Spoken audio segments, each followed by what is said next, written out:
El Congreso de la República, el despacho congresal del congresista Flavio Cruz Mamani, presentan En Contacto con Flavio Cruz, un espacio de socialización de nuestra labor parlamentaria. En Contacto con Flavio Cruz, ya está con ustedes. ¿Qué tal, amigos de En Contacto con Flavio Cruz? Iniciamos esta jornada informativa de rendición de cuentas, le decimos siempre, pero es un poco compartir el trabajo que hacemos en la función congresal por encargo de ustedes. Siempre nuestra gratitud, pero asumiendo con absoluta responsabilidad las tareas políticas que aquí se tienen que cumplir, sobre todo percibiendo lo que el pueblo, el partido manda, que hay que hacer aquí en su representación. Tenemos abundante información respecto a doble pleno prácticamente en esta semana, el trabajo también en la Comisión de Ciencia, Innovación y Tecnología. Vamos con el saludo de René Choque Alave. Saludos, doctor Flavio, saludos a quienes también están ya conectados justamente con este espacio que se emite semanalmente. De inicio le queremos compartir el trabajo cumplido en el pasado fin de semana, el inicio de semana y bueno, durante estos últimos días también. Hemos estado en aquella inauguración de la canchita o el complejo deportivo del Colegio de Profesores Consejo Regional de Puno, allí en Chinchero, en el terreno que habíamos dejado. Felicitaciones a Eliazar Mamani Pacho, nuestro actual decano, a toda su junta directiva, a todos los profesores que ese día nos hemos reencontrado. Cosa muy distinta, sentirse en casa. Les preguntaba por eso, ¿qué se siente estar en casa? Es tuyo, es lo nuestro, ¿no? Y de todos los profesores. Y eso deberíamos valorar. Jornada inaugural con un evento deportivo en futsal y voleibol. Hemos estado también en el evento de promoción del quinto C. Yo me hace recordar mi quinto C de aquellos tiempos en el glorioso San Carlos. Digo de manera inmerecida tal vez, pero gracias por el honor que me han concedido, tal vez como exalumno que soy, el que la promoción pueda llevar mi nombre. No quiero decir más, mi gratitud siempre a la familia Carolina, especialmente a los padres de familia y a los estudiantes, mis ahijados. Ahora quiero compartirles también que luego el pasado sábado hemos tenido una bonita reunión de amistad, de compartir la experiencia de Cali, Colombia en los Juegos Panamericanos Junior con nuestros medalleros. Hemos ido con un pequeño presente de reconocimiento, por supuesto, y hemos hablado sobre el trabajo conjunto que tenemos que hacer para que en Puno se abra o se reabra el Centro de Alto Rendimiento. Con Julio Cutipa le impulsamos, nosotros nos apuntamos detrás de ellos porque ellos son los gestores aquí, nadie le quiere ganar espacio a ellos porque ellos con resultados nos están demostrando lo que son, lo que valen y prácticamente nos están emplazando a las autoridades, fundamentalmente al Ejecutivo, al IPD, para que Puno merezca tener un centro de alto rendimiento. Regiones que tienen CAR no han sacado una medalla. Puno sin CAR, medallas, 2 de oro, 1 de plata. ¿Qué más? Entonces, bonita reunión que hemos tenido con nuestros atletas y vamos a seguir con ellos, siempre junto con ellos. Queremos compartir esas actividades. El día lunes hemos estado en Casma, la ciudad del eterno sol, allí en la región Ancash, muy cerca a Chimbote, para desarrollar la 4ª sesión extraordinaria de la Comisión de Ciencia, Innovación y Tecnología. Al mismo tiempo, una audiencia descentralizada y se entregó por parte de la UNESCO el reconocimiento de Patrimonio Cultural de la Humanidad al Centro Astronómico de Chanquillo. Un lugar que a futuro ni quiero imaginar cómo va a ser. El flujo turístico nada más ya va a ser realmente intenso en aquella región de muchos centros turísticos. Chavín también está en Ancash y otros más, ¿no? Además del Huascarán, las lagunas en las alturas, pero Casma va a ser un centro turístico. Ahora es unidad ejecutora. Estuvimos con la misma vicepresidenta Lady Camones, toda la junta directiva de la Comisión de Ciencia, Innovación y Tecnología, los congresistas de aquella región y la gente está emocionada. Bueno, el presupuesto todavía es magro, pero se puede aumentar cada año. la puesta en valor, porque digamos que ahorita es ruino, uno puede decir en palabras sencillas un montón de piedras, ¿no? Pero ahora vamos a empezar el proceso de reconstrucción y luego para acceso turístico, más o menos en 2 o 3 años, lo que nos han dicho los técnicos, el arqueólogo Gessi, y bueno, será motivo para visitarlo en ese momento. Casma, acuérdense, Casma y Chanquillo a futuro. Ya aprobamos nuestro segundo proyecto de ley de nuestra autoría sobre la importancia de los rayos gamma, el aprovechamiento de los rayos solares y cómo se puede construir, incluso jalando inversión extranjera en nuestro país, como en algún tiempo ya lo tenían algunas universidades, pero decisiones políticas no permitieron, como pasó en Chile, por ejemplo, esa inversión se fue para allá, pero ahora puede ser para el Perú. Pero vamos, sigamos caminando y luego veremos cómo terminan estos proyectos de ley que estamos aprobando en la Comisión de Ciencia, Innovación y Tecnología. Usted está viendo En Contacto con Flavio Cruz. Bueno, a continuación quiero compartirles lo del pleno del pasado jueves, ¿no? Anteayer. La moción de censura presentada por el compañero Guillermo Bermejo, que no ha sido admitido, por lo tanto jamás fue debatido. Solo para la admisión se participó con los puntos de vista respecto a este tema, donde no había una objetividad, digamos, pruebas, audios que demostraran que efectivamente la presidenta habría dicho lo que dijo respecto al gobierno del profesor Pedro Castillo. Entonces ahí en la bancada, en las reuniones, hemos tenido, digamos, una suerte de debate interno, donde al final se concluyó que quizá no se puede poner en juego la honorabilidad, el prestigio del partido, ¿no? A iniciativa personal del compañero Bermejo, que luego tuvo un desenlace de su renuncia, lo que comprendemos, para nosotros debió reconsiderar, pero bueno, son sus decisiones, ¿no? Y prácticamente se atribuye que Perú Libre, lo que pasa es que Bermejo no es militante de Perú Libre. Nos gustaría que lo fuera, pero no lo es. Entonces él tiene sus decisiones personales, fue invitado. Pero no queremos abundar más en este tema, nos abstuvimos nosotros porque no podemos ir ni en contra ni a favor de temas que no han sido puestos en la mesa para un debate, ¿no? Entonces no se puede actuar con emotividad acá, no es una decisión subjetiva, tiene que ser objetiva. Temas como censuras nada más que a la presidenta del Congreso, ¿no? Y lo mismo exigimos para la, digamos, vacancia presidencial, por ejemplo. Entonces, para ambos tenemos que ser objetivos, ¿ya? Y eso defendemos. La moción de respaldo a la presidenta del Congreso, le salieron con otra moción de respaldo al compañero Bermejo y fue admitido con 75 votos, pero luego, para no confundirlo con números, fue aprobado por 73 votos, 36 en contra, 4 abstenciones. Se abordó también la ley que modifica el artículo 19, 40 y 44 de la ley 26.300 de los derechos de participación y control ciudadano, que tiene que ver con, por ejemplo, reformas constitucionales, el tema del referéndum. Ahí van a ver ustedes nuestra participación en el Congreso, quiero que lo vean desde ese punto de vista, cómo estamos prácticamente con esto, y aunque nosotros hayamos votado en contra, pero esta decisión del Congreso como tal está cercenando el derecho de participación y el derecho de referéndum que tiene el pueblo, y eso no puede ser.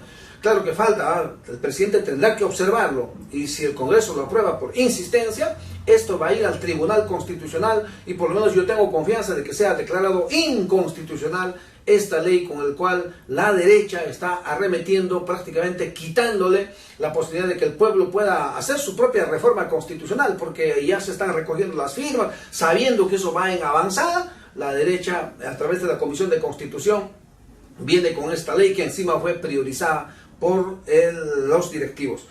Luego, eso va a dar mucho que hablar a futuro, vamos a hacer el seguimiento de este tema. La moción 1412 que otorga facultades de comisión investigadora a la Comisión de Fiscalización con el caso de las reuniones de Breña, de la casa del presidente Pedro Castillo, y con Bruno Pacheco.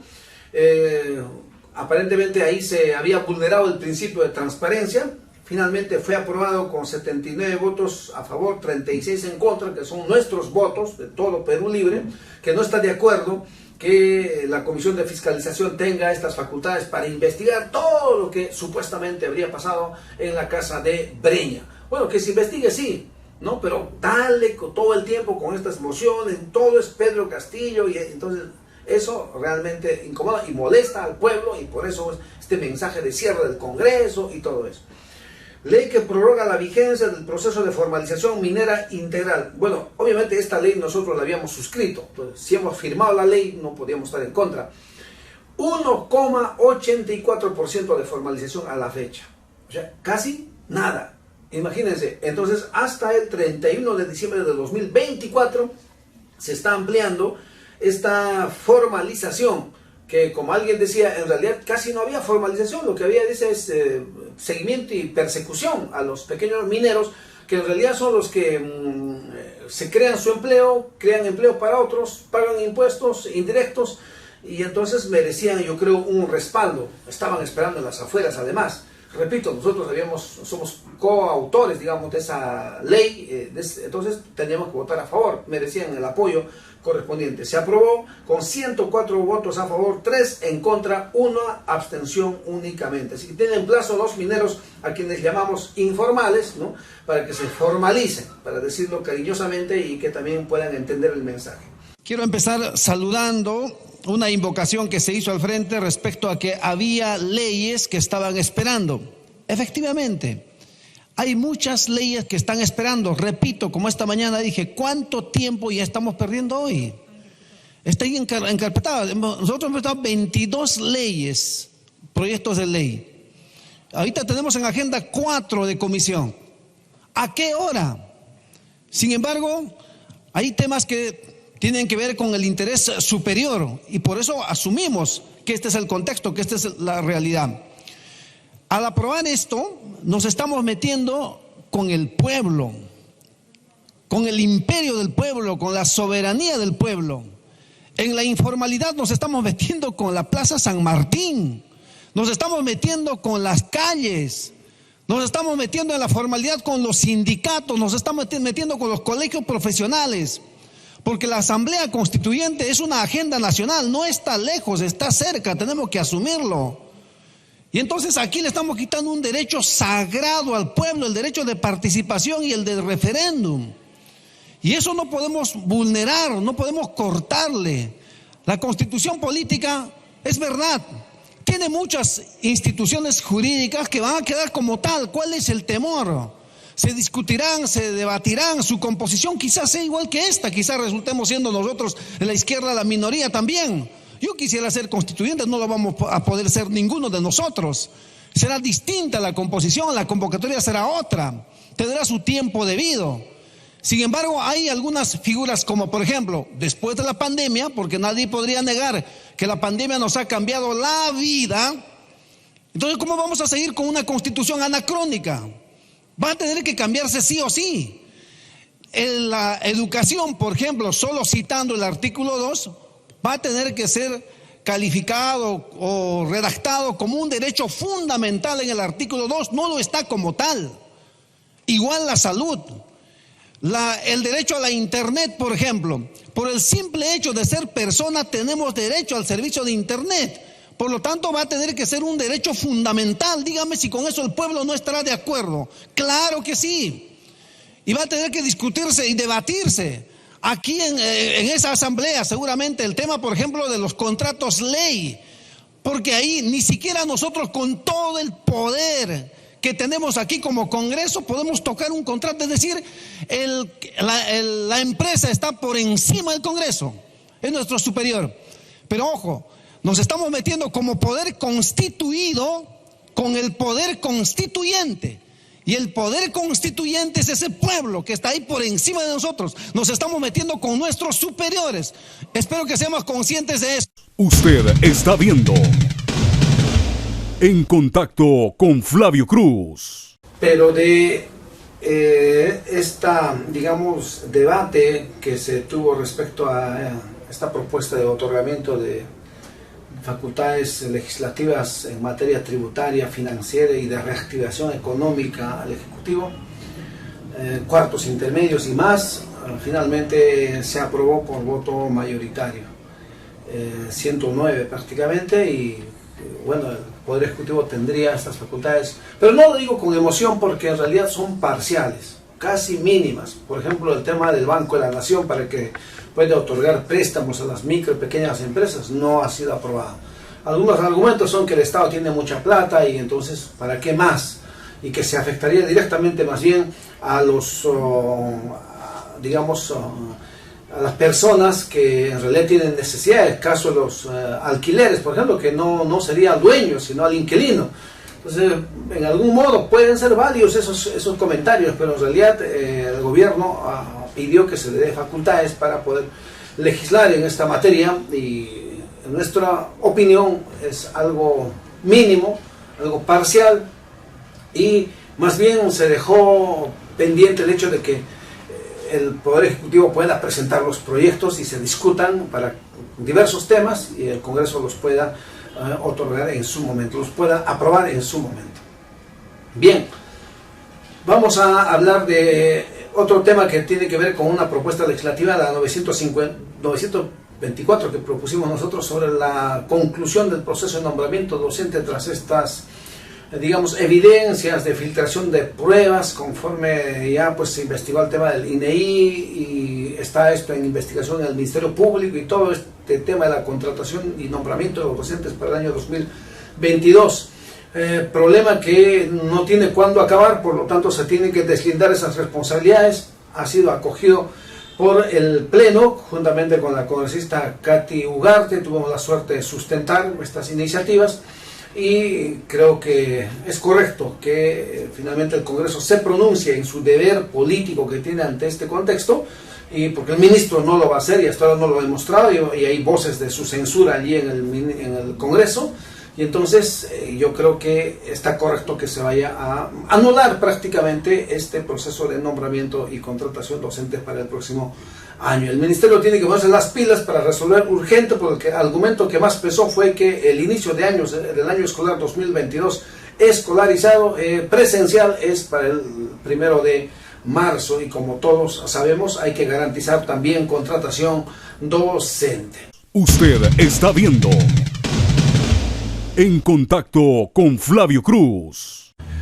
Un tema adicional que queremos plantearles es relacionado al pago de la deuda social, como le llamamos, pero en realidad es el pago de las sentencias judiciales, ¿no?, consentidas, ya registradas en el aplicativo del Ministerio de Economía y Finanzas.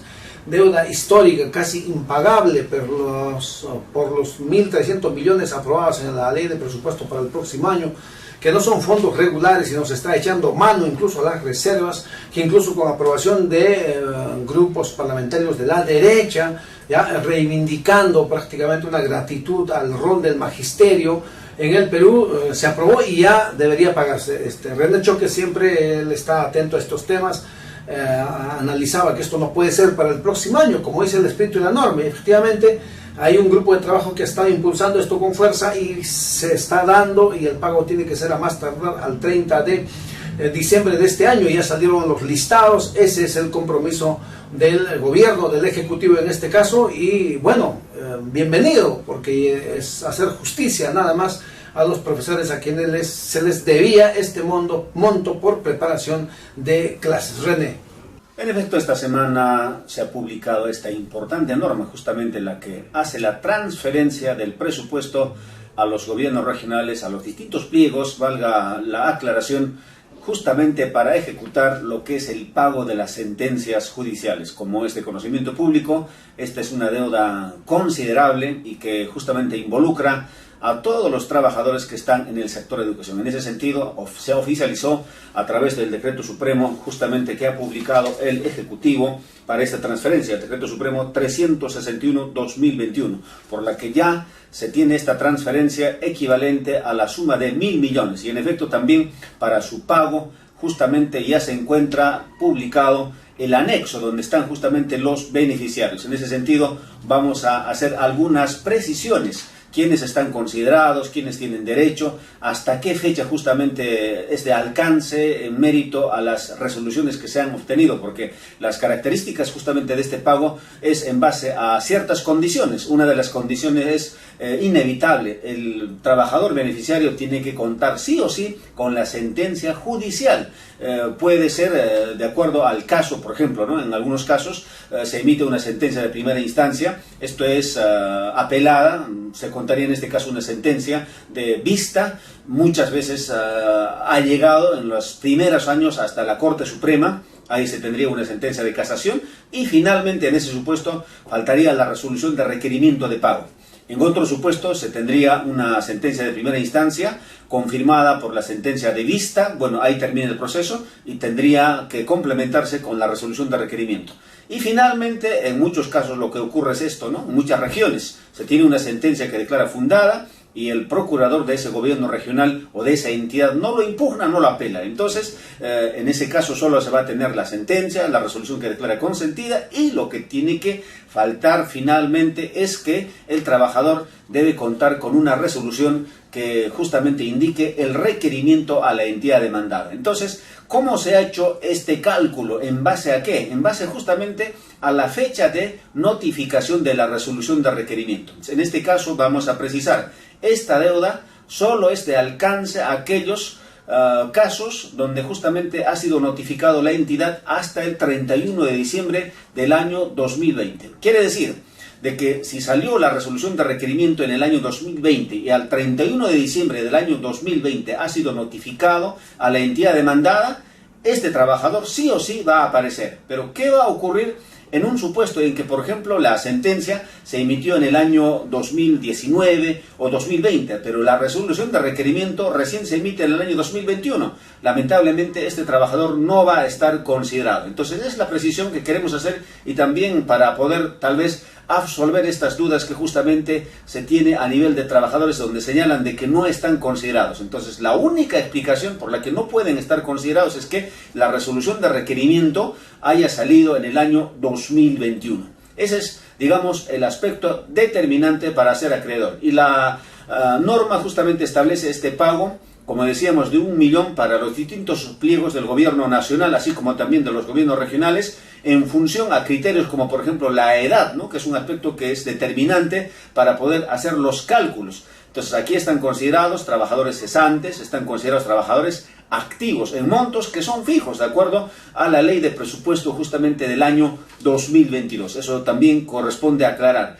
¿Bajo qué norma, bajo qué sustento se hace el pago justamente de este monto de preparación de clases para cada trabajador? En base a la ley de presupuesto del año fiscal 2022. Esta es una excepción en realidad, porque la ley de presupuesto normalmente entra en vigencia el 1 de enero del año siguiente, ¿no? En este caso, en este artículo específicamente entró en vigencia al día siguiente de su publicación. Es la razón por la que justamente el Ministerio de Educación consolidó el listado y finalmente el Ministerio de Economía y Finanzas esta semana publicó precisamente este listado oficial. Entonces, las personas que tengan interés para poder averiguar cuánto es el monto que les toca, lo que tienen que hacer es justamente ingresar a la sección de anexos de pago de sentencias judiciales. Pueden consultarlo a través del número de expediente, que es un poco grande el número de expediente. Lo más práctico es consultar a través del DNI. Ingresan el DNI y precisamente justamente va a tener como resultado de esta búsqueda el monto que le corresponde a este trabajador.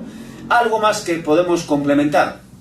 Este pago que se está ejecutando es ¿con qué fondo? La pregunta, eso cabría, es con el Fondo de Reserva de Contingencia. Y lo que normalmente se usa en forma anual, con los saldos, eso se va a ejecutar en el año 2022. Eso habría que reiterar, porque la ley de presupuesto de este año, del año 2021, se establece en el sentido de que estos pagos también se van a realizar con los saldos, pero como todos tienen conocimiento, los saldos recién se pueden determinar al 31 de diciembre del año 2021. Entonces, estos pagos con los saldos se va a ejecutar en mérito a la ley de presupuesto del año 2021 en el próximo año. Entendemos, esto se hará aproximadamente en el mes de enero, febrero, el otro pago. Y ahora también vamos adelantando, porque lo que ha ocurrido, como decíamos, es que no están las personas que han concluido sus procesos en el año 2021. Solo están considerados los que están con procesos finalizados, con registro en la entidad demandada hasta el año 2020, exactamente hasta 31 de diciembre del año 2020. ¿Qué va a ocurrir en el año 2022? Con la ley de presupuesto del año 2022 se tiene previsto la suma de 200 millones para el pago de sentencias judiciales. ¿Cuál es el requisito? Estar registrado en el aplicativo con la resolución de requerimiento hasta el 31 de diciembre del año 2021. Entonces, reiteramos aquí, el siguiente pago, en mérito a la ley de presupuesto del año 2022, se va a ejecutar justamente en ese periodo, en el año 2022. ¿Quiénes están comprendidos? Todos aquellos que hayan obtenido su sentencia judicial, pero con la resolución de requerimiento al 31 de diciembre del año 2021. Entonces, aquí responderíamos, si los trabajadores que aún no están considerados en este listado de este mes de diciembre y que sus resoluciones de requerimiento de pago han sido obtenidos en el año 2021, sí o sí van a estar considerados en lo que corresponde a este pago en el año 2022. ¿Cuánto es el presupuesto que se ha asignado? 200 millones. Asimismo, podemos adelantar, esta ley de presupuesto del año 2022 establece también el pago con los saldos presupuestales que se van a determinar al 31 de diciembre del año 2022. ¿Cuándo se va a ejecutar ese pago? En mérito a la ley de presupuesto del año 2022, en el año 2023. Entonces hacemos esta prospectiva justamente para que los trabajadores puedan tener una idea cómo es lo que se va a ejecutar estos pagos de sentencias judiciales que se han dado justamente en este mes. Algunas precisiones más que podemos alcanzar. La ley de presupuesto justamente del año 2022, que es la base legal con la que se ejecuta, establece plazos para poder elaborar listados que ya se ha elaborado, para publicar igualmente. Ahora, la fecha de pago, la fecha de ejecución, esto no tiene que pasar el 31 de diciembre del año 2021. Estos pagos se tienen que ser efectivos a más tardar el 31 de diciembre del año 2021, justamente con la última fase de ejecución presupuestaria, lo que es el giro, porque normalmente a veces sucede que las entidades, por el tema justamente de ejecución presupuestal que ocurre en mayor dimensión en el mes de diciembre, suelen devengar hasta el 31 de diciembre y el pago recién se ejecuta en el mes de enero del año que viene, en este caso el año 2022. Aquí lo que se tiene que tomar en cuenta es que los gobiernos regionales, las unidades ejecutarias, tienen que hacer el giro, que es la última fase de esta ejecución presupuestaria, al 31 de diciembre, para que los trabajadores justamente tengan esta liquidez, porque uno de los objetivos que ha sido para poder disponer de esta transferencia es que exista una solvencia económica, una disponibilidad económica, para así de esta forma también que esto contribuya a la reactivación económica, porque si no se ejecuta, lamentablemente no se estaría cumpliéndose con este fin, porque hay que precisar una vez más de que este monto es la mayor que se ha otorgado hasta el momento, es casi 5 veces lo que se otorga anualmente a través de las leyes de presupuesto. En todo caso, este tema vamos a seguir ampliando de acuerdo a las consultas que nos llegan justamente al despacho para que todos puedan tener una información adecuada y no estar en dudas sobre este particular. Estamos presentando En Contacto con Flavio Cruz. Bueno, cada semana les tenemos acostumbrados con un segmento especial a cargo de René Choque a la actualidad normativa. ¿Cuáles son las últimas normas del legislativo como del ejecutivo también? René. En Contacto con Flavio Cruz presenta Actualidad normativa. Ingresamos a su segmento Actualidad normativa, espacio que justamente en forma semanal brinda información, orientación de las principales disposiciones legales que se emiten en el transcurso de la semana. Vamos a iniciar con esta resolución jefatura número 145, publicado por la Oficina de Normalización Previsional, la que establece justamente la directiva de gestión de aportes al Sistema Nacional de Pensiones. Como es de conocimiento público, en nuestro país los tres grandes sistemas pensionarios están regulados pues por el Decreto Ley 1990, que es precisamente esta norma la que regula. Está el otro sistema de pensiones, el Decreto Ley 1990, el Decreto Ley 20530 y el sistema privado de pensiones. Entonces, esta directiva lo que establece, por ejemplo, cómo es el cálculo de estas pensiones, así como en los casos, por ejemplo, en que un trabajador tiene problemas de aportes, le falta aportes, hay una opción que es hacer aportes facultativos. ¿Cómo se determina el monto del aporte facultativo? Eso es lo que en sí contiene esta directiva, que ha sido justamente emitido en esta semana por la Oficina de Normalización Previsional. También vamos a dar cuenta sobre esta resolución de la Superintendencia de Banca y Seguros. Aprueban el reglamento de comisiones y gastos del sistema financiero y dictan otras disposiciones. Bueno, un ejemplo que podríamos poner para que justamente sea entendido este tema es el tema referido, por ejemplo, cuando una persona se acerca a un cajero automático, retira una cantidad de dinero y muchas veces, o por lo general, sucede que te cobran una comisión. Pero ahora con esta disposición se establece en forma expresa de que estos pagos tienen que estar previamente aceptados por el trabajador. Entonces, para mayor información sobre el tema de estos cobros, está esta resolución de la Superintendencia de Banca y Seguros, la número 03748-2021, que aprueba precisamente el reglamento de las comisiones y gastos del sistema financiero. Esto a raíz justamente de la emisión de la ley de la prohibición de la usura bancaria. También vamos a dar cuenta de esta disposición que es habitual, que se da en el mes de diciembre. El Decreto Supremo justamente 358-2021, que establece disposiciones para el otorgamiento del aguinaldo en fiestas de Navidad. En ese sentido, esta disposición que se ha emitido en esta semana establece que el plazo, por ejemplo, para tener derecho a la totalidad de este monto que se otorga a los trabajadores es que al 30 de noviembre dicho trabajador debe tener un mínimo de 3 meses de trabajo. 3 meses de trabajo al 30 de noviembre. Si esta condición se cumple, este trabajador tendrá el íntegro justamente de este pago de aguinaldo de acuerdo al régimen laboral que le corresponde. Entonces, si en caso que el trabajador al 30 de noviembre no cumple con los 3 meses, esto se otorga de manera proporcional. Y también podríamos deducir, si el trabajador no está con vínculo laboral al 30 de noviembre, lamentablemente no le van a dar este beneficio. Muy bien, esto ha sido todo por hoy en Actualidad Normativa. Nosotros retornamos en nuestra siguiente edición. Gracias por su atención. Estamos presentando En Contacto con Flavio Cruz.